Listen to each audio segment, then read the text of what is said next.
హైదరాబాద్ పాత బస్తీలో భారీ అగ్ని ప్రమాదం జరిగింది. షార్ట్ సర్క్యూట్తో పాటు సిఎన్జి కారులోని సిలిండర్ పేలడంతో మొగల్పురా పరిధి శాలిబండలోని గోమతి ఎలక్ట్రానిక్స్లో మంటలు చెలరేగాయి. క్షణాల్లోనే దుకాణమంతా వ్యాపించడంతో అగ్నికి ఆహుతైంది. ఘటనాస్థలికి చేరుకున్న పోలీసులు, ఫైర్ సిబ్బంది 10 అగ్నిమాపక వాహనాలతో తీవ్రంగా శ్రమించి మంటలను అదుపు చేశారు. గోమతి ఎలక్ట్రానిక్స్తో పాటు వెనకాల ఉన్న గోడాన్, పక్కన ఉన్న దుకాణాలకు సైతం మంటలు అంటుకోవడంతో భారీగా ఆస్తి నష్టం జరిగింది.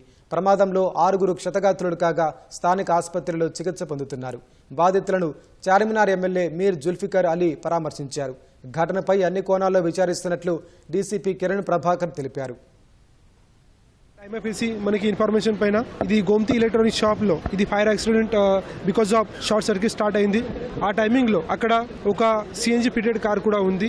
ఆ సిఎన్జి ఫిటెడ్ కార్ లో కూడా అయిన తర్వాత మళ్ళీ ఫైర్ వచ్చింది. సో ఈ రెండు ఇష్యూ నుంచి ఒక సడన్ గా బ్లాస్ట్ కూడా వచ్చింది. దాంట్లో కొన్ని షట్టర్స్ ఏదైనా ఉన్నాయి, అది పోయింది. ఈ ఫైర్ యాక్సిడెంట్ టైమింగ్ లో ఇది అన్ని షాప్స్ అప్పుడు ఓపెన్ ఉన్నాయి.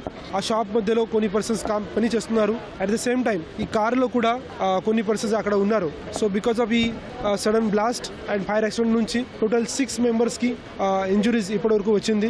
All these person are out of danger. ఒక్క కూడా హ్యూమన్ లాస్ ఇక్కడ జరగలేదు. మేము గత 40 ఏళ్ళుగా షాప్ రన్నింగ్ చేస్తున్నాము. మేము కొంచెం బయటికి వెళ్ళాము, ఫోన్ చేసి కాల్ చేసి చెప్పారు ఇట్లా ఫైర్ యాక్సిడెంట్ అని చెప్పేసి. ఇందులో దాదాపు 25 లక్షల నుంచి 30 లక్షల మాల్ నష్టమైంది. మేము లేము సార్. మాకు వచ్చినప్పుడు ఫోన్ వచ్చింది, కాల్ వచ్చింది.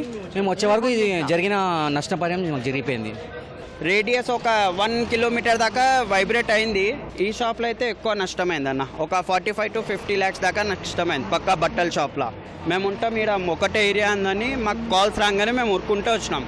కానీ అయితే హారబుల్ సౌండ్ వచ్చిందన్న. ఇంకా వైబ్రేట్ అయింది. మా ఇంటి అద్దాలు కూడా వలిగిపోయినాయి. అంత జోరుగా వచ్చినాయి సౌండ్.